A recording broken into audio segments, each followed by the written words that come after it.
नमस्कार, मेरा नाम सौरभ द्विवेदी है और ये लल्लन टॉप का सबसे चमकीला शो है। चमकीला इसलिए क्योंकि यहाँ पर ज्ञान की बात होती है, किताबों की बात होती है, संशयों से मुठभेड़ की बात होती है और बात होती है समाधान का रुख करने की। किताब वाला इस कार्यक्रम का नाम किताब वाला में एक बार फिर मैं आपसे मुखातिब हूँ।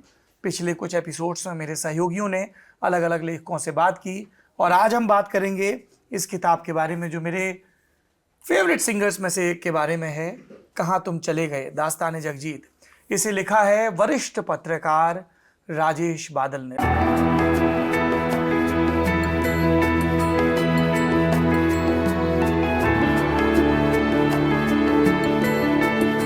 राजेश बादल मेरी छुटपन की स्मृतियों का हिस्सा है, क्योंकि जब आज तक आधे घंटे का प्रोग्राम हुआ करता था और डीडी मेट्रो पर आता था तो जिन कुछ नामों से आप रोज परिचित हुआ करते थे, जिसमें सबसे पहले इसके प्रस्तोता थे एसपी सिंह, सुरेंद्र प्रताप सिंह, जो इससे पहले भी मकबूलियत हासिल कर चुके थे रविवार के संपादक के तौर पर महज 28 साल की उम्र में, और उसके बाद नवभारत टाइम्स के संपादक रहे और फिर आज तक ये कार्यक्रम शुरू किया। और कई रिपोर्टर्स थे जो उसमें नजर आते थे, लखनऊ से गोविंद पंत राजू और भोपाल से राजेश बादल जी इसके बाद राज्यसभा टीवी की शुरुआत से उसके कर्ता धर्ता के रूप में जुड़े रहे। कई किताबें लिख चुके हैं, कई वृत्त चित्र डॉक्यूमेंट्रीज को डायरेक्ट कर चुके हैं, बना चुके हैं और अब इस किताब के साथ आए हैं। इस किताब की खासियत क्या है? पहली खासियत तो ये है कि समझ में आता है कि एक रिपोर्टर ने इसको लिखा है। अब ये तस्दीक कैसे होती है? क्योंकि हर उस जगह पर राजेश बादल गए जो जगजीत सिंह की जिंदगी से जुड़ी है और हर उस व्यक्ति से मिलने की कोशिश की जो उनके जीवन से जुड़ा रहा है, चाहे उनके बचपन के मित्र हों, अध्यापक हों, सहकर्मी हों। तो इससे एक जरूरी किस्म की प्रामाणिकता आ गई है इस जीवनी में और इस पर इसको बोलते हैं चेरी या icing on the cake, topping on the cake, कि जगजीत सिंह जी की जो पत्नी है चित्रा सिंह जी, उन्होंने भी कई बातों को साझा किया। तो इससे ये मुकम्मल जीवनी बनी है। इस किताब को मंजुल पब्लिकेशन ने छापा है। हार्ड बाउंड की कीमत 699 रुपये है। मैं उम्मीद करता हूं कि इसका पेपर बैक भी आएगा और इसका जो ई बुक संस्करण है वो भी सस्ता होगा। ये इस बात पर अलग से जोर इसलिए दिया जा रहा है क्योंकि जो मेरे नौजवान विद्यार्थी दोस्त हैं उनको इस बात की चिंता होती है, दुरुस्त चिंता होती है कि किताबें हमारी खरीद की रेंज में हों।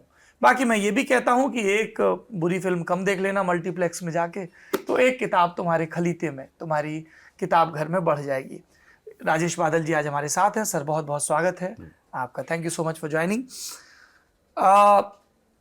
मैंने तो किताब पढ़ ली और लंबे अरसे बाद मैं ये शो कर रहा हूँ, तो मैं खोज भी रहा था कि किस किताब से फिर शुरू करें और ये वन गो में पढ़ी जाने वाली किताब है। इसके बाद से मेरा जीवन थोड़ा सा व्यस्त ज़्यादा हो गया है क्योंकि इन किताबों में जिन जिन गानों का जिक्र है जी, उनको अब मैं नए सिरे से खोज के कि अच्छा इन्होंने ये बंदिश भी की, ये वाली ठुमरी भी ट्राई की, ऐसा भी किया, वैसा भी किया। तो बहुत शुक्रिया एक पाठक के तौर पर, श्रोता के तौर पर। पहला सवाल मेरा यही है कि राजेश बादल जी के मन में ये ख्याल क्यों आया और कैसे आया कि मुझे जगजीत सिंह की जीवनी लिखनी चाहिए, जबकि हम जानते हैं कि अंग्रेजी में उनके बारे में एक जीवनी आ चुकी है सत्य सरन की लिखी हुई, और खुद आपने मेरे जानिब डॉक्यूमेंट्री बनाई थी राज्यसभा टीवी के लिए। तो फिर किताब का सिलसिला कैसे शुरू हुआ? देखिए, जगजीत का आप कह सकते हैं कि दीवाना तो जैसे आप थे जी। मैं भी उसी तरह से था जिन्हें उनको पसंद करता था। और अनफॉरगेटेबल जो उनका पहला रिकॉर्ड एक तरह से जो बहुत मकबूल हुआ था, पहला एलपी। हाँ जी, हाँ। नहीं पहला तो ईपी आया था उनका। नहीं, ये अनफॉरगेटेबल पहला एलपी हाँ, था जिसने मतलब लोकप्रियता के सारे रिकॉर्ड तोड़ दिए थे। हाँ। और अनफॉरगेटेबल तो कभी फॉरगेटेबल हुआ ही नहीं जी। तो वो जब से मैंने सुना और बात निकलेगी तो दूर तलक जाएगी, वो एक ऐसी आप बोल रहे हैं ना, मेरे कान में वो जगजीत जी की आवाज में वो स्वर गूंज गया। जी, ऐसी है वो करीब करीब वैसा ही एक मेरे साथ भी होता था। और हम लोग समझते थे कैसे ये लोग गाते हैं, क्या है, मतलब उस वक्त उस दौर में तो देवी देवता से कम नहीं थे जी। और उसके बाद लेटेस्ट आया तो लेटेस्ट में वो कागज की कश्ती, वो बारिश का पानी, ये तो ऐसे हो गया कि फिर मुझे लगा कि मैं ये सुदर्शन फाकिर की रचना है। जी हाँ। तो मैं संयोग से नई दुनिया इंदौर में उन दिनों 1980-81 की बात है, मैं वहाँ सह संपादक था और किसी कार्यक्रम के सिलसिले में जगजीत वहाँ आए थे। जी तो एक छोटा सा, बहुत छोटा सा, क्योंकि हम तो एकदम नए पत्रकार थे, जी तो उनको इंटरव्यू करने का छोटा सा मौका मिला अखबार में। जी वो खबर के तौर पे छपा था, इंटरव्यू तो क्या था, लेकिन मैं उसको ऐसा लगा कि जैसे जीवन सार्थक हो गया, कुछ बचा नहीं, अब कुछ इच्छा नहीं है। तो इसके बाद में नवभारत टाइम्स में जब चला गया तो जयपुर, चूंकि उनका अपना होम टाउन स्टेट था, राजस्थान, हाँ जी गंगानगर में उनका जन्म जी हुआ था, जयपुर में उनके बड़े भाई साहब आज भी रहते हैं। जी, तो जयपुर में कार्यक्रम पेश करने में उनको बड़ा अच्छा आनंद लगता आता था। वो एक इमोशनल थे, मतलब जब आप उनसे बात करते थे तो ऐसा नहीं लगता था कि वो आप एक गजल गायक से बात कर रहे हैं, ऐसा लगता था कि आप एक आवाज के ईश्वर से बात कर रहे हैं, जिसके गले से एक ऐसा ऐसा झरना फूट रहा है भावनाओं का, गले से। मैंने पहली बार देखा था। लता जी को मैंने इंटरव्यू किया, और भी कई लोगों को इंटरव्यू किया, महेंद्र कपूर को इंटरव्यू किया।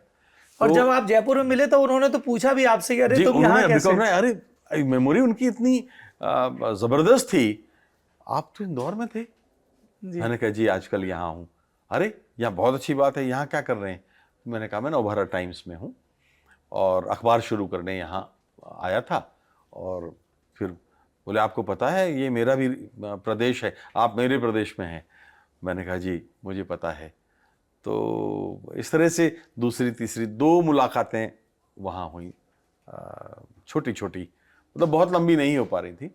फिर मैं दिल्ली, मैं फिर भोपाल चला गया और आज तक के साथ मेरा जब रिश्ता बना तब भी वो 2000, आखिरी मेरी जो बातचीत हुई थी मेरा ख्याल है 2003-4 में भोपाल में 2 बार आए वो, और दोनों बार थोड़ी थोड़ी बातचीत हुई।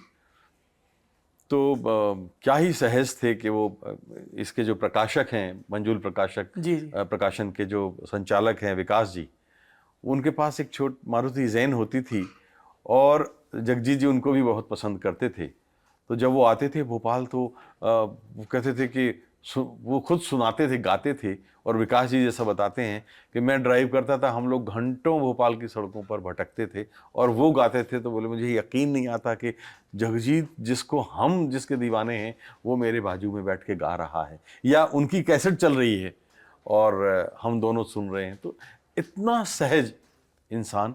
इसके बाद फिर जब मैं दिल्ली आया तो दिल्ली में करीब करीब 17 साल की मेरी यात्रा थी और उसमें भी 2-3 बार या 4 बार मुलाकातें। तब तक तो अच्छा उनके साथ हो गया था। और जब मैं फिल्म कर रहा था तब मैंने उनसे कहा कि जगजीत जी आप एक हमारे स्टूडियो में आपको आना है। बोले बिल्कुल पक्का आऊँगा। और तब तक 11 आ चुका था या 10 एंड हो रहा था शायद। तो हम चैनल की तैयारियां शुरू कर रहे थे, राज्यसभा टीवी। हाँ। तो बैंकिंग, कुछ प्रोग्राम्स की बैंक करना चाहते थे और उन्होंने कहा मैं लौट के आता हूँ फिर करते हैं। उन्होंने कहा कि बहुत जल्द जरूरी ना हो तो हाँ, अगली बार रिकॉर्ड बिल्कुल करें, मतलब बिल्कुल, ऐसा आपने अगली लिखा है बार किताब में। हाँ, उन्होंने कहा कि अगर बहुत ज़रूरी ना हो तो मैं हुआऊँ। तो अब फिर मुझे लगा कि अगर मैं ये कहता हूँ तो ठीक नहीं लगता, छोटे मुंह बड़ी बात होगी। इतना बड़ा कलाकार ना तो कर नहीं रहे हैं, हुआएं। और पुराने सारे वायदे भी निभाए। हाँ, तो लेकिन अफसोस कि वो फिर दिन आया ही नहीं। उसके बाद वो बीमार पड़ गए और बीमार पड़ गए तो सीधे बॉम्बे चले गए। Brain stroke. हाँ, असल में उनको ब्रेन स्ट्रोक तो उस समय हुआ जब जो उनकी तात्कालिक उस वक्त जो कारण बना उनके ऊपर जाने का। लेकिन कुछ और भी बीमारियां थी उनको, खून के गाढ़ा होने की, जिसका लंबे समय तक इलाज चला। जी इलाज चला। और थोड़ा सा दिल मैं की कमजोरी। हाँ कह सकता हूँ कि अपनी सेहत को लेके बहुत संवेदनशील नहीं थे, ये तो मैं कह सकता हूँ। लेकिन हाँ, देहरादून में एक वैद्य जी हैं। हाँ आपने जिक्र जी, किया है जी। तो उनका वो उससे मजाक में अक्सर कहते थे कि आप हैं तो सही, मुझे किस बात की चिंता। तो सब ने उनको कहा कि भाई 3 चीज़ों को, एक तो आप शराब छोड़ दें, सिगरेट छोड़ दें और नॉनवेज छोड़ दें, हवाई यात्राएं। हवाई यात्राएं। तो उनका ठीक है, कुछ दिनों बाद फिर शुरू हो गई सारी की सारी चीज़ें। और वैद्य जी बड़े मतलब उस दुख भरे उसमें बोलते थे कि मुझे भी अफसोस है कि मैं क्यों नहीं बचा पाया। मेरे सामने कहते थे कि भाई ले शराब का वो एक ड्रिंक बनाया और कहा कि ले भाई जगजीत, वैद्य जी बैठे हैं, ये लिवर की सेहत के लिए ज़रूरी है, सिगरेट का ये लंग्स की सेहत के लिए ज़रूरी है, मतलब कुछ इस तरह से उनका जो उनका चलता था। खिलंदड़पन लेकिन का अंदाज था। हाँ, लेकिन ये है कि हाँ, कुदरत ने उनको बड़ी जल्दी हमारे बीच से उठा लिया। 70वां साल था, 70 शो करने थे, 48 हो चुके थे। बहुत ही वो आखिरी प्रेस कॉन्फ्रेंस गुलाम अली के साथ। गुलाम अली के साथ जो बॉम्बे में हुई थी, और गुलाम अली के साथ उनका एक अगले दिन कार्यक्रम था, दोनों को मिलके करना था। गुलाम अली से मेरी बात हुई और उन्होंने कहा कि आपके हिंदुस्तान का एक कोहिनूर था वो। मैं इतना उत्साहित था कि हम दोनों मिलके एक कार्यक्रम हाँ, पेश वो करेंगे। जुगलबंदी जो सामने जी। आती। और उन्होंने कहा कि देखिए, उनके साथ सबसे बड़ी बात ये थी कि सेंस ऑफ ह्यूमर उनका, ये गुलाम अली की बात बता रहा हूँ मैं, मतलब मेरे तो अपने अनुभव अलग हैं। सेंस ऑफ ह्यूमर गजब का था उनका, और इतना मजाक करते थे प्रेस वालों के साथ, तो इतना बढ़िया रिश्ता था उनका। जैसे मतलब कोई उदाहरण? उनको हंसते हंसाते रहते थे पूरे टाइम। मतलब प्रेस वाला कोई क्वेश्चन करता था तो वो उसको कुछ उस तरह से ट्विस्ट कर देते थे कि ठा एक चित्रा जी कहाँ मिल गई, पहलवान ने उठा के उनकी गोद में फेंक दिया तो मिल गई। बिल्कुल। अब किसी ने पूछा कि भाई चित्रा जी आपकी जिंदगी में कैसे आई, तो बोले वो एक बार मैं दारा सिंह से कुश्ती लड़ रहा था और दारा सिंह ने जो है मुझे उठा के चित्रा जी की गोद में फेंक दिया, तो इस तरह से चित्रा जी मेरी जिंदगी में आ गई। तो ऐसे मैंने कहा ना कि उनका सेंस ऑफ ह्यूमर गजब का था। पाकिस्तान जब गए तो गा रहे थे एक बार, ऐसा ऐसा मुझे उसका फोटो नहीं मिला कि परवेज मुशर्रफ साहब बहुत तबला बजा रहे थे। रहा। तो हाँ, आपने जी, ये जिक्र जी, किया है कि तो परवेज मुशर्रफ तबला बजा रहे हैं और जगजीत सिंह साहब गा रहे हैं।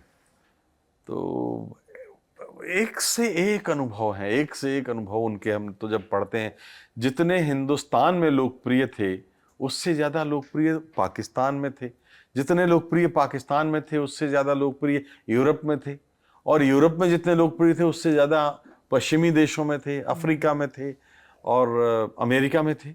उनकी एक ऐसी दुर्लभ रिकॉर्डिंग सौरभ मुझे मिली जो शायद मुझे नहीं लगता कि किसी के पास किसी को मिली होगी। हिंदुस्तान की पहली फिल्म है आलम आरा, जो बोलती फिल्म थी जी। आर्देशिर ईरानी की फिल्म थी। उस फिल्म के जारी होने के बाद उसके प्रिंट जो थे वो किसी वजह से आग लगने आगजनी की में वजह से सब जल गए थे। एक आध रील या कुछ जी, 3-4 फोटोग्राफ्स रील, बच हाँ गए जी। थे। तो वो, और उसके बाद जब उस पर एक उनके परिवार के लोगों ने एक वृत्त चित्र बनाया जी। तो ये बात मुझे भी नहीं पता थी अच्छा। जब मैं ये फिल्म बना रहा था। तो उसमें उन्होंने, जगजीत ने एक लंबी नज्म कैफी गाई है, आजमी की कैफी आजमी साहब की है। उसमें वो आलम आरा की पूरी दास्तान है, उसका नाम है दास्तान आलम आरा। तो अब मेरे पास ये रिकॉर्डिंग नहीं थी, और नाइजीरिया से या कीनिया से एक सज्जन है, उन्होंने कहा कि आपको पता है अगर आपकी फिल्म अधूरी रह जाएगी अगर आप इस तथ्य का कि फिल्मी दुनिया से उनकी शुरुआत कैसे हुई। हाँ। मैंने कहा बात तो बिल्कुल, अब आप एक बार मालूम हो जाए और आप ना, फिर तो मैं पागल हो गया। 1.5 महीने मेरी उस फिल्म का काम रुका रहा, मुझे तो कहीं ना कहीं से चाहिए, और जब नहीं मिला तो मैंने फाइनली उन्हीं को कहा। और नहीं, वो अच्छा, जो कीनिया वाले थे सज्जन, उन्होंने फिर मुझे वो रिकॉर्डिंग भेजी करीब 12-15 मिनट की व्हाट्सएप पर, और मैंने फिर उसका एक हिस्सा फिल्म में 2.5-3 मिनट का शामिल किया है। तो अद्भुत है वो, मतलब आप सुनिएगा तो रोम खड़े हो जाते हैं उसको कभी। तो कहानी तो वही है जो आलम आरा की कहानी थी, लेकिन जगजीत ने जिस तरीके से, जिस ढंग से गाया, वो तो अद्भुत है। अच्छा, तो इस पूरी बातचीत में कई मार्मिक प्रसंग आएंगे। उनकी शादी का प्रसंग, और शादी के लिए जो कार्ड जिस व्यक्ति ने डिज़ाइन किया या जिनसे वो परमिशन लेने गए, उनकी पत्नी के जो पहले पति थे, वो प्रसंग, और वो जो रात में घंटी बजती है और पुत्र की मृत्यु का समाचार मिलता है, और उसके बाद टैबलॉयड अखबार जिस लापरवाही से उसके बारे में छापते हैं, और उनकी बेटी जो संघर्ष करती है, और फिर कुछ वर्षों के बाद जब बेटी की सुसाइड की खबर आती है, तो मतलब बहुत तकलीफ के प्रसंग है और इन सब से उबरना। लेकिन उससे पहले मैं ये जानना चाहता हूँ कि ये जो अफ्रीका के देशों के दौरे पर गए और उसके बाद इन पर प्रतिबंध लगा, वो प्रकरण आप दर्शकों को बताएं। देखिए, इस संबंध में दो तरह की कहानियां सामने आती हैं जी।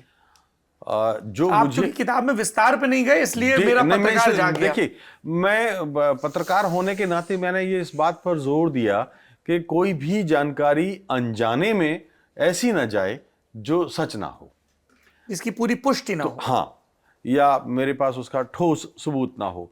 अब मेरी जो जानकारी थी वो ये थी कि उस समय अफ्रीका में रंगभेदी नीति चल रही थी, रंगभेद की नीति थी, और वहाँ उस देश के साथ फिर हम लोगों के सांस्कृतिक रिश्ते नहीं थे। जब ये लोग गए तो वहाँ इन लोगों ने कार्यक्रम पेश किए। उन दिनों जगजीत उतने लोकप्रिय नहीं थे, तो वो फिल्मी गाने गाते थे, हेमंत कुमार के, किशोर कुमार के, और स्टेज पर डांस भी करते थे। तो वो, लेकिन मुझे अब इस बात में जब मैं एज ए जर्नलिस्ट देखता हूँ, तो मुझे लगता है कि अगर ये गए तो क्या इन्हें पता नहीं था कि भारत सरकार के साथ नीति क्या थी? फिर इसमें थोड़ा सा दूसरी कहानी और आके जुड़ जाती है, जो उनके बहुत करीबी लोगों में से किसी एक ने बताई थी कि दरअसल उसका कारण सियासी है। कुछ बाद में उनका पासपोर्ट जब्त कर लिया गया था, इन्होंने बहुत मांगा, तब मिला नहीं। फिर आपातकाल का एक दौर ऐसा आया कि जब कुछ उनसे अपेक्षाएं की गई थी, कई कलाकारों से अपेक्षाएं की गई। किशोर कुमार का तो प्रकरण बड़ा मशहूर है। तो इन्होंने मना कर दिया, और इनका पासपोर्ट मिला तब जब दूरदर्शन पर गालिब पर काम हो रहा था, और संभवतया गुलजार साहब ने बलराम वसंत साठे जी उस समय सूचना प्रसारण मंत्री थे, और उनकी पहल पर इनका पासपोर्ट वापस आया था।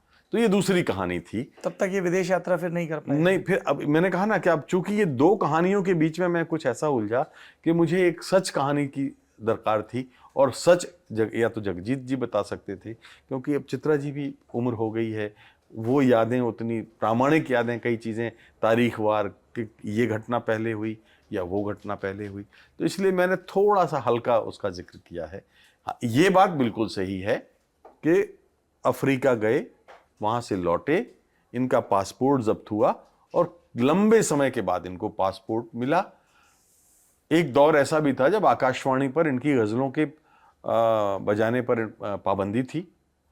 कुछ मुझे भी थोड़ा सा, इसलिए कि अब इस बात को भी 45 साल हो रहे हैं, तो मुझे थोड़ा सा ऐसा याद आता है कि रिकॉर्ड आकाशवाणी की लाइव में उस समय उद्घोषक था, आकाशवाणी में अनाउंसर था अनुबंधित, तो वहाँ रिकॉर्ड्स तो होते थे। अनफॉरगेटेबल आया, इससे पहले वाला ईपी आया था, लेकिन बजाते नहीं थे हम लोग, और ड्यूटी ऑफिसर बजाना नहीं है इसको, सुन लो। हाँ सुन तो, हाँ, तभी तो हम लोगों ने सुना, बात निकलेगी तो दूर तक जाएगी, तो सुनते थे और घंटों घंटों सुनते थे, ये मुझे याद है। तो लेकिन शायद कुछ समय ऐसे एक था, उस समय जनता पार्टी शासन में आ गई थी, तो मेरा ख्याल है बजाते नहीं थे उस समय, कुछ समय बाद अनुमति मिली। एक वो दौर, और जगजीत सिंह की आवाज़ सिर्फ हिंदुस्तान या दुनिया में नहीं बल्कि पाकिस्तान के सरकारी टेलीविज़न पर भी गूंज रही थी, जब गुलजार द्वारा निर्देशित, नसीरुद्दीन शाह के लीड रोल में, और जगजीत सिंह साहब का म्यूज़िक और गायन है जी, और उसके एपिसोड ब्रॉडकास्ट वहाँ पर भी हुए पीटीवी पर। मैं आपको बताऊं कि नसीरुद्दीन शाह जब पाकिस्तान गए तो उनसे वहाँ के लोगों ने कहा कि देखिए, पहले हम मिर्ज़ा गालिब, हम 1954 में जो सोहराब मोदी की फिल्म आई थी जी, उसमें भारत भूषण ने लीड रोल किया, हाँ, तो और सुरैया ने, और उन्होंने गाए थे, उसकी जो गज़लें थी उसमें, तो उन्होंने कहा कि हमारे लिए ये सर्वाधिक लोकप्रिय और सर्वाधिक हमारे दिलों में प्रतिष्ठित कलाकार थे और हम केवल मिर्जा गालिब को इसी आधार पर जानते हैं। अब उस मिर्जा गालिब में ऑर्केस्ट्रा था। मिर्जा गालिब गवैये नहीं थे, शायर थे। तो धुनें हमें अच्छी लगती हैं जब सुरैया की हम आवाज में सुनते हैं, और अच्छा मुझे भी अच्छी लगती थी, तब ये कहानी नहीं मालूम थी। एक और मैं आपको उसका एक थोड़ी सी जुड़ती हुई कहानी है कि जब ये मिर्जा गालिब बनी तो सोहराब मोदी साहब ने थोड़ा सा उसमें ट्विस्ट, कुछ चीजें डाल दी, जैसे फिल्म के बड़े पर्दे पर कहानी बदल दी, कहानी बदल दी थोड़ा सा। तो उसकी शिकायत हो गई, सेंसर बोर्ड नेहरू जी के पास बात पहुंची। नेहरू जी ने वो कभी पूछो, रोको इसको। तो कहा गया कि भाई क्या ये बात सही है? तो सोहराब मोदी साहब ने कहा कि ये उन्होंने, सोहराब मोदी साहब ने विविध भारती के कार्यक्रम में खुद बयान किया है। हाँ, इसलिए मैं इसकी प्रामाणिक बात समझता हूं। तो उनसे कहा गया कि नहीं, आप ऐतिहासिक तथ्यों के साथ तोड़ मरोड़ उनको नहीं सकते। तो वो चेंज हुआ, सेंसर सर्टिफिकेट मिला, और उसके बाद मिर्जा गालिब को सर्वश्रेष्ठ फिल्म का अवार्ड मिला। मतलब देखिए उस दौर में कितनी संवेदनशीलता थी इतिहास के साथ। अब हुआ, मैं जो तोड़ मरोड़ की जो बात मैं कर रहा हूं, अब इस जो बाद में मिर्जा गालिब गुलजार साहब ने बनाई और जगजीत ने उसमें संगीत और आवाज़ दी अपनी, और भी कई कलाकारों की, तो बड़ी डिबेट हुई गुलजार साहब की और जगजीत की। जगजीत चाहते थे कि जैसे उनका जो प्रयोग है म्यूजिक का हुआ है, उसमें पश्चिमी वाद्य भी हों और जो भी इंडियन वाद्य, क्योंकि गजल में उन्होंने सिलसिले को शुरू किया था और बहुत खूबसूरती से और सफलतापूर्वक किया, बिल्कुल आधुनिक वाद्य यंत्र गजल के साथ। तो गुलजार साहब ने करना, तब उन्होंने पहली बार कहा कि देखो जगजीत, गुलजार साहब ने कहा कि देखो जगजीत, मिर्जा गालिब गवैये नहीं थे, शायर थे, लेकिन चूंकि हमें पर्दे पर उस दौर को रचना है, उस दौर को गढ़ना है, तो उसको गढ़ते समय हमें ये ध्यान रखना होगा कि कौन से इंस्ट्रूमेंट वहाँ उस जमाने में इस्तेमाल होते थे। उससे ज़्यादा मुझे कुछ नहीं चाहिए। अब उस पर लंबी बहस हुई, जगजीत साहब भी रूठ गए, नाराज भी हो गए, कुछ दिन तक रूठे रहे। टीवी की ब्रेकिंग न्यूज वाला होता तो जगजीत सिंह और गुलजार में झगड़ा, जगजीत सिंह और बिल्कुल। सो रूठे रहे, और रूठे रहे तो उसके बाद उनको फिर लगा कि नहीं, गुलजार साहब, अच्छा क्या था कि गुलजार साहब के जो भाई थे, जो आकाशवाणी ऑल इंडिया रेडियो में काम करते थे, वो जगजीत के दोस्त थे। तो इस नाते से वो एक दोस्ती भी थी, एक आदर भी था, और एक दो प्रोफेशनल के बीच में जो एक हेल्दी रिलेशनशिप। जब जगजीत सफल नहीं थे और गुलजार के घर घंटों बैठ के बातें किया करते थे, अपने हिस्से की दिलासा पाते थे। मुझे लगता है कि जगजीत ने फिर उस वक्त ये सोचा होगा कि भाई बड़े हैं, समझदार हैं, और जो कह रहे हैं मान लो। इधर गुलजार साहब ने भी सोचा कि यार आदमी इतना बढ़िया गाता है, सब कुछ करता है, तो उन्होंने भी कुछ मन में ठान लिया। फिर जब ये सीरियल आया तो लोकप्रियता की झंडे सारे बहुत मशहूर, ये दूरदर्शन पर सीरियल आया था मिर्जा गालिब के नाम से, और ये आपको YouTube पर भी मिल जाएगा। हिंदुस्तान से ज्यादा पाकिस्तान में लोग इसको उतावले थे देखने के लिए। बेनजीर भुट्टो उस वक्त शायद प्राइम मिनिस्टर थी, अगर मुझे ठीक याद है तो, और पाकिस्तान में लोगों ने छतरियां लगाई पीटीवी देखने के बहाने, लेकिन वो पीटीवी देखने के लिए नहीं, मिर्जा गालिब दूरदर्शन कैच हो जाए। जी। तो लेकिन वो जो तोड़ मरोड़ की बात देखी, जब ये हो गया लोकप्रिय, तो गुलजार साहब ने कहा, एक दिन बुलाया जगजीत को, शाम को बैठे महफिल में, दोनों ही थे। अच्छा जगजीत, अब आप आजाद हो। किस बात के लिए? जो आप चाह रहे थे, जैसा संगीत आप देना चाह रहे थे, अब आप दे दो। तब जगजीत साहब ये कहते हैं कि मैं तो आजाद तो हो गया, क्योंकि अब गुलजार साहब ने बोल दिया था कि आप ठीक है, अब इसका ऑडियो वर्जन जारी होना है, तो आप जो भी जैसा भी म्यूजिक देना चाहो दे लो। तो उन्होंने कहा कि जब मैंने देना चाहा तो मैं दे ना सका। क्यों? क्योंकि वो जो मुझे लग रहा था कि जो मैंने किया है, तर्क था, हाँ, वो ढब था, सबसे अच्छा म्यूजिक मेरा मिर्जा गालिब का वो था जो मैं दे चुका था। तो थोड़ा बहुत आप देखेंगे कि अगर एक रिकॉर्डिंग जो आई है बाद में, मिर्जा गालिब की, तो बहुत 19-20 का फर्क है। मतलब वैसा नहीं है जैसा वास्तव में जगजीत शुरुआत में चाहते थे। तो इसका अर्थ ये है कि आप कह सकते हैं कि गुलजार साहब को भी संगीत और उस देश काल की परिस्थितियों की कितनी गहरी समझ थी। और जगजीत साहब की समझ का जिक्र करूं तो मुझे सबसे पहले होठों से छू लो तुम।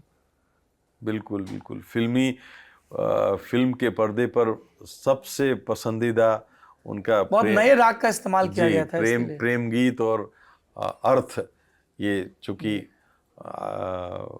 मेरा ख्याल है कि उसके संगीतकार थे, वो भी सिख थे, कुलदीप सिंह जी थे। तो कुलदीप सिंह जी, और एक पुराना कॉल भी था गिलार्ड कॉफी के बाहर। जी। तो जब ये लोग संघर्ष कर रहे थे तब कुलदीप सिंह और जगजीत के बीच में एक अक्सर वादा होता था। वो तो संगीतकार बनने के लिए गए थे, ये थोड़ा दुविधा में थे कि मैं फिल्मी गीत गाऊं या फिल्मों में एक्टिंग करूं या गजल गाऊं। तब मैं साफ कह रहा हूं कि जगजीत सिंह, कुछ लोग ऐसा मानते हैं कि पहले दिन से उनको स्पष्ट था कि उनको क्या करना है, लेकिन जब एक आदमी फिल्मी दुनिया में कदम रखने घर से भाग के जाता है तो उस समय, और 60 के दशक में जबकि हम कहानियां सुना करते थे कि लोग, लड़के लड़कियां भाग जाया करते थे घरों और से, निहायत ही खूबसूरत थे भाई आपने देखी है ना, सच हैंडसम मैन।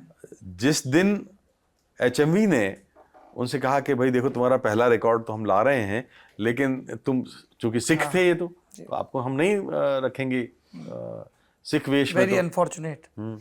तो फिर उन्होंने अपने केश दान किए, और जब केश दान किए, पिता पे क्या बीती, वो अद्भुत है। मैं भी हिल जाता हूं जब कभी उस घटनाक्रम को सोचता हूं और याद करता हूं। वो जो हजाम जिसके पास ये गए, उसने कहा कि बेटा अपने घर वालों से पूछ लिया है ना? तो उसने कहा कि बाबू आप कर दो, पूछूंगा तो वो नहीं बोलेंगे। भाई को चिट्ठी लिख दी थी। तो जब बाल कटा दिए तब इन्होंने भाई को चिट्ठी लिखी, और दूसरी चिट्ठी में फिर उन्होंने डिस्क्लोज किया है कि मैं तो पहले ही कटा चुका था, इसलिए ऐसी ऐसी बात है। और वो फूट फूट के रो रहे हैं और इधर उनके बाल गिर रहे हैं। तो हजाम, और पिता रो रहे हैं क्योंकि उन्होंने सिख धर्म अपनाया था। हाँ। तो मुझे इस पूरी किताब का सबसे अच्छा संवाद जो उनके पिता और उनकी माँ के बीच में होता है, हाँ, अद्भुत संवाद है वो, और मुझे लगता है कि वो इस किताब की जान है। जब माँ पूछती है कि पिता से कि तुमने सिखी धर्म तुमने अपनाया था? हाँ अपनाया था। तुमने अपने पिता से पूछा था? नहीं पूछा था।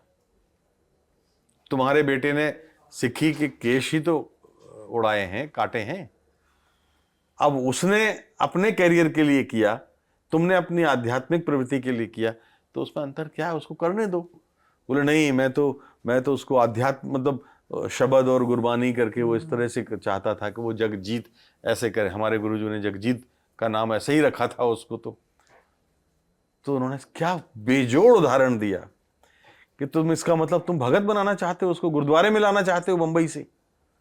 बोले हाँ लाना चाहता हूं। बोले फिर वो जग को कैसे जीतेगा? हाँ, अगर एक गुरुद्वारे में और शब्द गाएगा। तुम जग जीतने वाले को तुम भगत बनाना चाहते हो, और एक सरदार भगत सिंह था जिसका नाम भगत था, लेकिन उसने देश की खातिर अपने केश दान किए थे, वो जग जीता, उसने जग जीता। क्या बात है! ऐसी मां और पिता के बीच में अद्भुत डायलॉग है, अद्भुत संवाद है, और अंततः एक तरह से पिता को हथियार डालने पड़े, लेकिन उन्होंने माना नहीं। काफी समय तक रूठे रहे। वो जगजीत की रेडियो पर जो आती थी, या रेडियो सिलोन पर जो आते थे उस समय, उनको सुन सुन के रोते थे। पड़ोसियों को बताते थे कि मेरे बेटे कहाँ जाएगा। और जब बटालवी को गाया, बटालवी को, हाय हाय, शिव कुमार, वो तो माँ भी रोती थी उसको। और देखिए शिव कुमार बटालवी है ही ऐसा। शिव कुमार सिख रहा यार, क्या बात है। तो शिव कुमार बटालवी के साथ हम लोग शायद न्याय नहीं कर पाए। एक तो कम उम्र में चले गए, ठीक वैसे ही 36 की उम्र थी, 36 बहुत कम उम्र थी, और जितना नरम, मुलायम, संवेदनशील लेखन था उनका, अद्भुत था। ये ठीक उनके साथ वैसा ही अन्याय हुआ जैसा मास्टर मदन के साथ हुआ, कम उम्र में उसको जाना पड़ा। तो अभी मास्टर मदन पे भी मैं एक किताब चल रही है मेरी, तो मास्टर मदन के साथ भी वही इनजस्टिस हुआ। लेकिन जगजीत कोई यूं ही जगजीत नहीं बनता सौरभ। आप ये बता रहे हैं और मैं कल्पना कर रहा हूँ कि वो घर में जब वो रिकॉर्ड पे बज रहा है मायनी और उनकी माँ सुन रही हैं और रो रही हैं। बिल्कुल। और क्या बताऊं मैं, जगजीत के जो बड़े भाई जयपुर में हैं, जसवंत सिंह जी रहते हैं, वो बताते बताते फूट पड़ते थे। करतार सिंह जो यही दिल्ली में उनके भाई, छोटे भाई रहते हैं, वो भी गजल गाते जिन्होंने, हाँ वो भी गाते हैं। उन्होंने बहुत बीच में छोड़ दिया था, लेकिन अब वो उन्होंने बहुत ही, और हमें अच्छा लगता है कि करतार सिंह के रूप में हमारे पास जगजीत का एक अंश मौजूद है। आप कभी सुनिएगा उनको तो उनकी आवाज में जगजीत, आप आंख बंद करेंगे तो लगेगा कहाँ जगजीत है। तो करतार सिंह जब बात कर रहे हैं तो वो आंसू बहा रहे हैं। उनका जो वायलिन बजाने वाला पीटरसन है, जब बात कर, यानी सबके साथ हमें रिकॉर्डिंग रोकनी पड़ी, क्योंकि कोई भी उसमें, चाहे वो उनका सचिव कुलदीप जी हों, चाहे वो मगन सिंह जो घोड़ों वाले हों, चाहे चनाब जसबीर सिंह, तो जसबीर सिंह हों। ये एक बड़ा मशहूर रेस्तरां है और किस्सा भी है इसका कि जगजीत साहब खाने गए, फिर बोले भाई यहाँ लोग कम क्यों आते हैं, प्रचार करो, तो एफएम वालों को बुलाया, जगजीत सिंह ने वहाँ परफॉर्म किया और बीच बीच में कि भाई ये चिनाब रेस्तरां है, बहुत अच्छा खाना है इस रेस्टोरेंट का। कितना दिलदार आदमी, मतलब उनके गाने पर तो खूब बात होती है, पर जो वो लिफाफे बांटा करते थे, वो तो मेरे लिए भी एक, कितनों मतलब के मकान, कितनों की मैंने पढ़ाई। आपको कहा था ना कि वो एक जगजीत में एक, वो इस लोक का आदमी नहीं था, दरवेश, वो एक ऐसा रूहानी फरिश्ता था, मैं कह सकता हूं, कि जो कुछ दिनों के लिए कुछ अपना काम करने आया था। आप उसके गले की पवित्रता को महसूस करें, अद्भुत है। आप कुछ भी कान बंद, क्या याद करूं, कौन सी एक चीज बताऊं मैं, लेकिन कोई भी आप याद करो, उसमें एक ऐसी रूहानियत है जो आपको रात भर सोने नहीं देगी, अगर आपने सोने के पहले एक बार जगजीत को सुन लिया। अनफॉरगेटेबल से लेकर के बियॉन्ड टाइम या मिर्जा गालिब, मैं आपको बताऊं, मिर्जा गालिब और बियॉन्ड टाइम करीब करीब आगे पीछे आए थे, और बियॉन्ड टाइम वो है जो हिंदुस्तान के बाहर उसकी रिकॉर्डिंग हुई थी। कौन सी गजलें थी उसमें? अपनी आंख को जिंदा रखना कितना मुश्किल है, पत्थर बीच आईना रखना कितना मुश्किल है, एक तो ये है, तुमने मंदिर देखे होंगे ये मेरा आंगन है, एक दिया भी जलता रखना कितना मुश्किल है, एक तो ये है, एक ये करें और वो करें, ऐसा करें वैसा करें, 4 दिन की जिंदगी है, 4 दिन में हम क्या क्या करें। मतलब बहुत ही शानदार है वो तो ये हम उनकी फिलैंथ्रोपी का जिक्र कर रहे हैं। जगजीत सिंह के जग में दाखिल होने के कितने ही रास्ते हैं। आप चूंकि किशोर और युवा वय के थे, तो ये हम लोगों के तो पैदा होने से पहले की और उस दौर की बात है, तो हमने तो बाद में सुना। तो कोई गज़ल के ज़रिए दाखिल होता है। हमने जब पहली बार ये डिस्कवर किया, चूँकि विवाह के बाद मेरा एक सिरा पंजाब और हरियाणा से जुड़ा, कि टप्पे गा रहे हैं वो एल्बर्ट हॉल में, चित्रा के साथ, क्या खिलंदड़पन, क्या शोखी, क्या मस्ती, और उनकी जुगलबंदी, हारमोनियम के ऊपर डायरी रखी है, तो क्यों भी देते जा रहे हैं चित्रा को, कहाँ रोकना है, कहाँ बोलना है। वो चित्रा जी ने बताया अपने इंटरव्यू में कि जब हम लोग रिकॉर्डिंग करते थे तो मैं तो भूल जाती थी। हाँ, मेरी याददाश्त उतनी, और दूसरा उनकी बड़ी भारी आवाज और मेरी आवाज चिड़िया जैसी, बहुत पतली बारीक महीन सी, तो जब मैं गाऊं तो कई बार भूल भी जाते, तो वो फिर एकदम हम लोगों के बीच में एक इशारा होता था, और वो समझ जाते थे कि कब मुझे चुप हो जाना है, कब कहाँ से वो उठा लेते थे। और उन्होंने बताया कि जगजीत कभी रिहर्सल नहीं करते थे। आज आप कलाकारों को देखिए, कितने दिन रिहर्सल के नाम पर वो आप बुलाएंगे तो लाखों रुपए आपको किसी खर्च करा देंगे रिहर्सल के नाम पर। जगजीत रिहर्सल नहीं करते थे, लेकिन रियाज रोज करते थे। वो तो देखिए, वो किसी भी कलाकार, वो जैसे हमारे घरों में हम देखते हैं माएँ बहनें सुबह नहाती हैं और फिर वो अपने एक दिया लगाती हैं या तुलसी की पूजा अर्चना करती हैं, भजन, तो वो रियाज तो वो है। और रियाज एक बार ऐसे हुआ था कि इनको घोड़ों का बड़ा शौक था। अरे बताइए साहब, कैसे लता जी ने इनको मुश्किल से उबारा, बताइए। तो ये इनका घोड़ा रेस में आगे चल रहा था। बहुत शौक और था जगजीत साहब को बिल्कुल घुड़दौड़ का। इतने एक्साइटेड थे वो, इतने उत्तेजित हो गए कि वो चिल्लाने लगे खड़े होके, और इतना चिल्लाए कि उनकी आवाज चली गई। तो आवाज जब चली गई तो कई दिन हो गए। फिर एक दिन ये दमन सूद हैं उनके, जो साउंड रिकॉर्डिस्ट थे, साउंड इंजीनियर, उनके स्टूडियो में जाके तो बोले, यार दमन बॉस, अब मेरा कैरियर खत्म हो गया। अब कैसे ही कहूँगा, कैसे, अब क्या होगा मेरा? महीना भर से ज्यादा हो गया। तो दमन सूद ने कहा कि यार जगजीत, तू सब्र कर। फिर लता जी कुछ रिकॉर्डिंग के लिए अगले दिन उस दमन सूद के स्टूडियो में आई, और लता जी भी बहुत पसंद करती थी। और दमन सूद ने कहा कि जगजीत ऐसे कि उनके साथ ऐसा हो गया, आवाज़ उनकी वो हो गई। तो लता ने कहा कि मुझसे बोलो, सब कांटेक्ट करे, मैं बताऊंगी, मेरे साथ भी ऐसा हो चुका है। हाँ, एक बार हो। तो लता जी को तो कहा जाता है, और नसरीन मुन्नी कबीर ने उनकी जो बायोग्राफी लिखी, जो एक लंबे इंटरव्यू की शक्ल में है जी, उसमें उन्होंने जिक्र भी किया है कि जो एक रसोइया आया था और वो उनके खाने में जहरनुमा चीज़ मिला रहा था, जिससे उनकी तबीयत पर भी आ पड़ी थी। बहुत बीमार रही थी वो। तो वो मास्टर मदन के साथ भी यही हुआ था, और उसको भी सिंदूर या कुछ खिला दिया गया था, ऐसा कुछ था, संखिया। तो उस जमाने में भी हम देखते हैं कि कितनी माने प्रतिद्वंदिता होती थी। लेकिन ये तो खैर चिल्लाने के कारण इनका हुआ।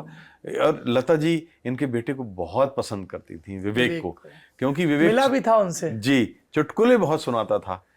और जगजीत का अगर मैं कहूं कि वो असर शायद विवेक में आया था, जिस तरह से सेंस ऑफ ह्यूमर और चुटकुलेबाजी वो अपने शो में वो करते थे, वो असर विवेक में भी था। आप विवेक का जिक्र कर रहे हैं, मुझे वो सुबह याद आ रही है जब जगजीत साहब तानपूरा लेके बैठे हैं, उनकी पत्नी चित्रा और बेटी मोनिका को लग रहा है कि ये आखिर रोड एक्सीडेंट में जो विवेक की मौत हुई उससे उबर रहे हैं, और फिर वो जार जार रोने लगते हैं।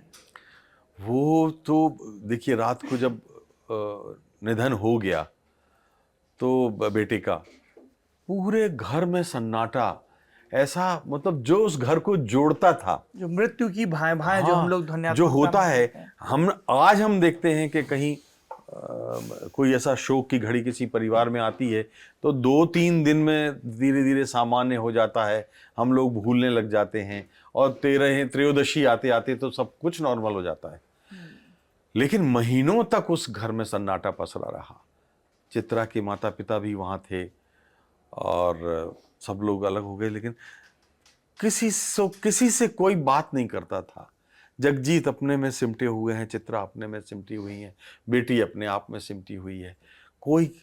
चित्रा ने अपने एक आध्यात्मिक लोक में अपने आप को दाखिल करा दिया। राजेश जी, आप जानबूझ के उस प्रसंग में डिटेल में नहीं गए क्या?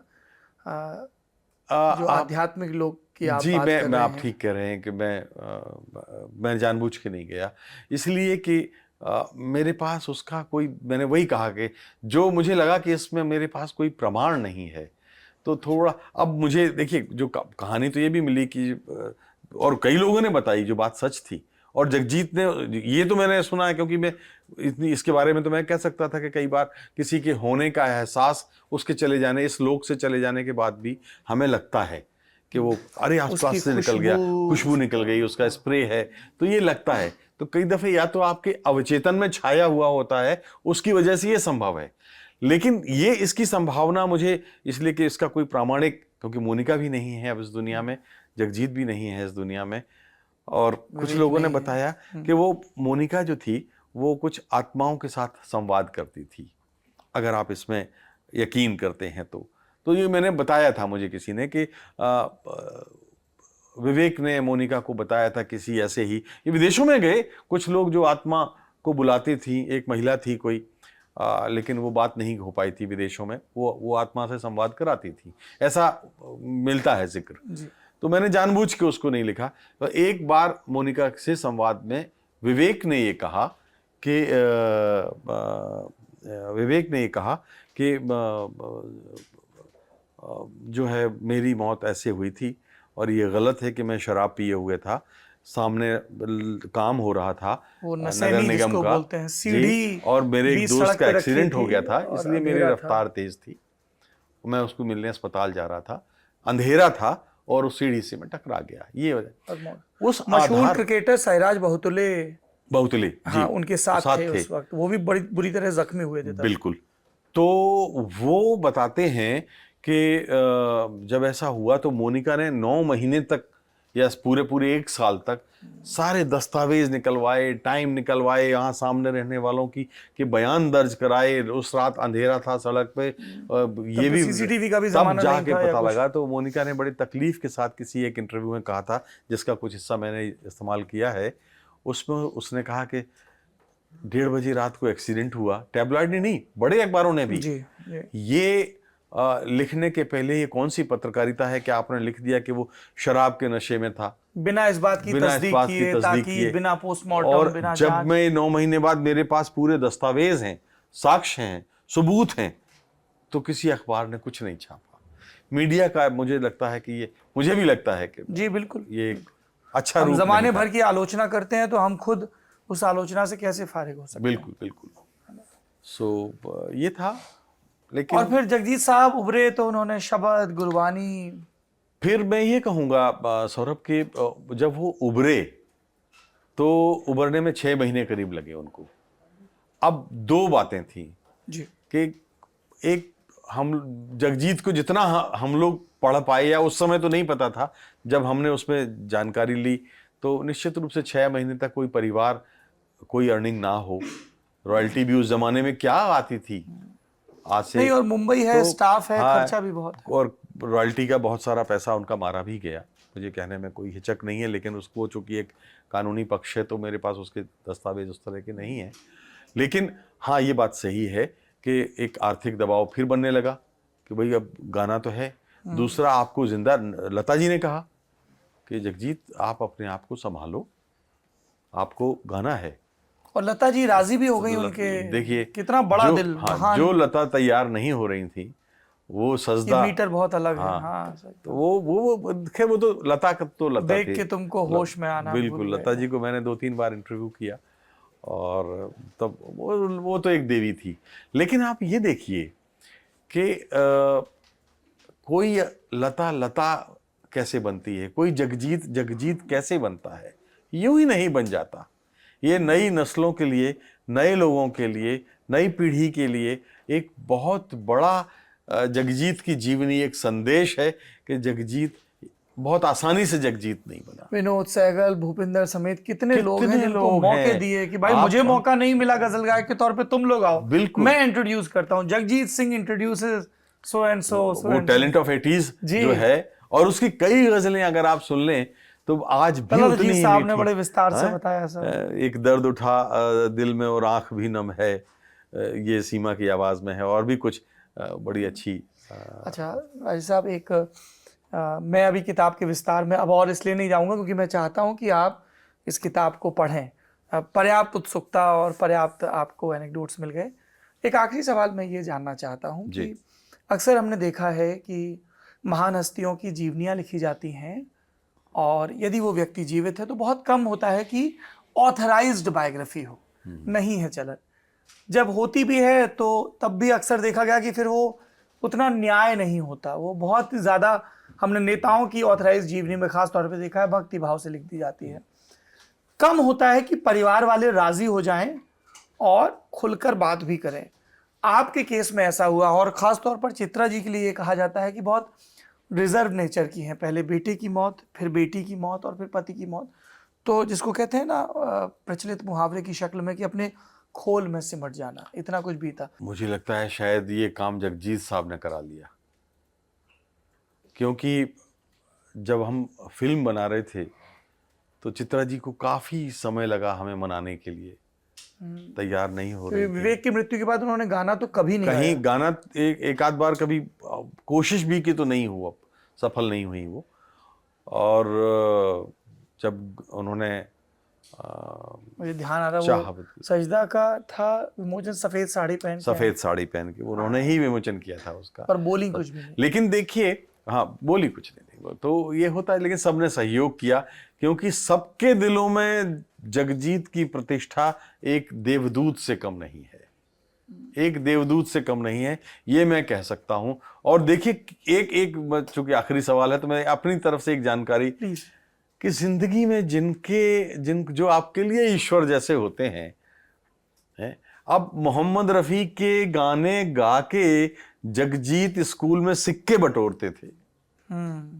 पैजू बावरा का वो दुनिया के रखवाले, और जलंधर में फर्स्ट फ्लोर पे हारमोनियम बैठे हारमोनियम हैं, बजा के, सूरज भानजी का हाँ, वो कमाल का कॉलेज। हाँ, तो वो एक लता मंगेशकर के गाने गाते थे, और वो आपके हवा में संगीत उड़ता निर्देशन जाए। में गा रहे हैं। हाँ, और एक दौर वो भी आया जब लता जी आपके संगीत निर्देशन में गा रही हैं। वो गाना जो गुनगुनाते थे, नजर लागी राजा तोरे बंगले पे, आशा भोसले का, काला पानी का था शायद, तो वो आशा उनके उसमें गा रही हैं। हाँ। मोहम्मद रफी एक फिल्म में मोहम्मद रफी ने उनके निर्देशन में आपने गाया। जिक्र किया अफसोस की बात है कि वो फिल्म रिलीज नहीं हो पाई, वतन के जर्रे जर्रे पर, अगर मुझे ठीक याद है तो। ठीक याद है आपका। तो ऐसा अवसर दुनिया में कितने लोगों को मिलता है, और जहां जो पश्चिम देखिए, यूरोप देखिए, एशिया देखिए, हर जगह आज भी, पाकिस्तान में आज भी लोग पूजते हैं जगजीत को। इतना नायाब आदमी, आप समझिए कि ड्राइवर का परिचित आया कि साहब हमारी बेटी की शादी है, आप हमारे शहर में कॉन्सर्ट कर दें तो उससे आमदनी होगी और मैं बिटिया का ब्याह कर लूँगा। बोले अच्छा ठीक है, देखते हैं। भीतर जाते हैं, कहते हैं ये लो बिटिया का ब्याह है, मेरी तरफ से मिठाई है। वो आदमी घर जाके डब्बा खोलता है तो देखता है कि उसमें 2 लाख रुपए रखे हुए हैं। और फिर वो अपने ड्राइवर से या सहयोगी से कहते हैं कि देखो ये अपने शहर में मेरी कॉन्सर्ट करवाता तो इसको घाटा हो जाता, वहाँ लोग इतना नहीं खरीदते नहीं, इतना मशहूर नहीं होता और ये परेशानी में और आ जाता। और ये तो पता चल गया, लोगों ने बता दिया। सुदर्शन फाकिर की कैसे मदद की, मकान बन रहा है, बिल्कुल, है ना। और खुद तो लिखा 10 है लाख उनका। रुपए तो हे राम ज्यादातर उन्होंने लिखा, जो बड़ा मशहूर भजन है, पर उन्होंने नहीं साहब इसका तो पूरा रॉयल्टी सुदर्शन फाकिर को। बिल्कुल, और ऐसा तो कोई नहीं करता सौरभ कि मतलब पैसा है मेरे पास, सब अपना तिजोरी में बंद रखते हैं, बैंक बैलेंस हर महीने इंटरेस्ट चेक करते हैं कि कितना इंटरेस्ट बढ़ गया इतने करोड़ पर या इतने लाख पर। जगजीत एक ऐसा इंसान जो हर महीने में 2 बार निकलता था अपने एक दोस्त को, उन्हीं को लेके जिनका जिक्र हम कर रहे थे, चिनाब वाले जसवीर जी का लिफाफे भाई तू बांटते आ हुए। जा, अब आ तो गए, चलो आज दिन भर कुछ काम करना है। क्या काम करना है? जगजीत जी एक बैग लेके आए हैं जिसमें लिफाफे रखे हुए हैं, किसी में 25,000 रुपए, किसी में 50,000 रुपए, किसी में 1 लाख रुपए, और लिस्ट है उनके पास कि इसको इसकी जरूरत है, इसको इसकी जरूरत है, इसको इसकी जरूरत है, और वो बांटते फिर रहे हैं दिन भर। ऐसा सुना है कभी? तभी मैं जो बार बार जो मैं फरिश्ता या देवदूत कहता हूं वो यही था। आखिरी में आपकी इजाजत हो तो मैं गुलजार साहब की वो कविता।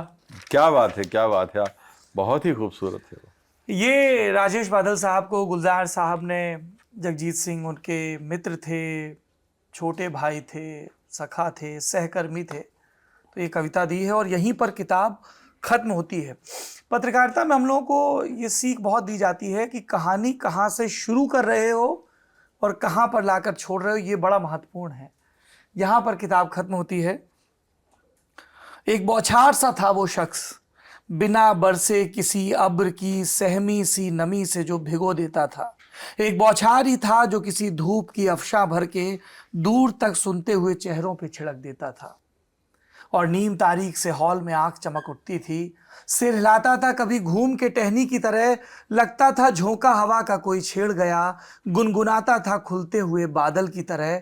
मुस्कुराहट में कई तरबों की झंकार छिपी थी, गली कासिम की तरह चली गजल की एक झंकार था वो, एक आवाज की बौछार था वो।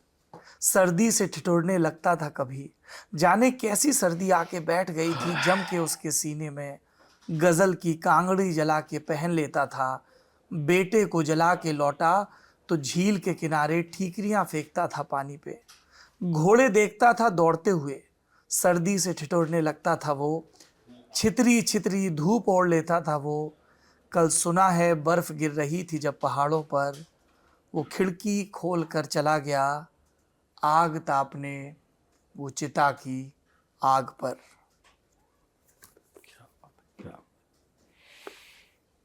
अद्भुत है। राजेश बादल साहब, आप मेरे पत्रकारिता के बहुत सीनियर व्यक्ति हैं, और जब मैं 7वीं 8वीं कक्षा में पढ़ता था तो कानपुर में रहता था अपनी बुआ जी के घर पे, और उनके जो ससुर थे उनको हम भी बाबा जी कहते थे, हमारे दादा थे। मुझे शुरुआती शिक्षा उन्होंने दी, गणित की, विज्ञान की, सब। तो वो जल्दी सो जाते थे, बहुत जल्दी सोने वाले, और सुबह जल्दी ब्रह्म मुहूर्त में जागने वाले व्यक्ति थे। तो मुझे ये जिम्मेदारी दी जाती थी कि आप ये जो डीडी मेट्रो पे कार्यक्रम आता था, जो कानपुर में भी आता था आज तक, उसको सुनो, और सुबह जब बाबा जाग जाएं, नारायण बाबा, तो उन्हें बताओ कि क्या क्या बताया गया। ख्वाहिशें, हसरतें कैसे हकीकत में बदलती हैं, कि तब हम टीवी पर देखते थे कि कुछ चेहरे हैं जो खबर बता रहे हैं, और आज मुझे आपसे मुखातिब होने का मौका मिला उस नाते।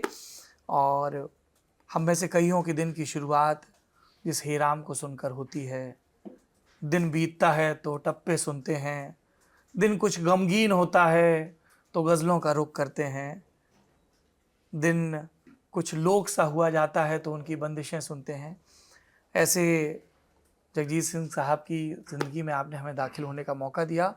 मैं एक पाठक के तौर पर और पत्रकारिता के विद्यार्थी के तौर पे आपका बहुत शुक्रगुजार हूँ, बहुत कृतज्ञ हूँ। Thank you so much sir. मैं सौरभ आपका भी धन्यवाद देना चाहता हूँ कि आपने जगजीत के बहाने जगजीत के दीवानों को, संगीत के प्रेमियों को उनके उस लोक संसार में डूबने का परिचय अवसर दिया जो शायद बार बार नहीं मिलता। किताब वाला में आज का एपिसोड यहीं पर ख़त्म होता है। आपको ये विषय, ये किताब कैसी लगी कमेंट बॉक्स में ज़रूर बताएं। हर बार जोर देकर कहता हूँ, फिर कह रहा हूँ, किताबें पढ़िए, किताबें पढ़ाइए, ये आपको एक बेहतर इंसान बनाती हैं। शुक्रिया।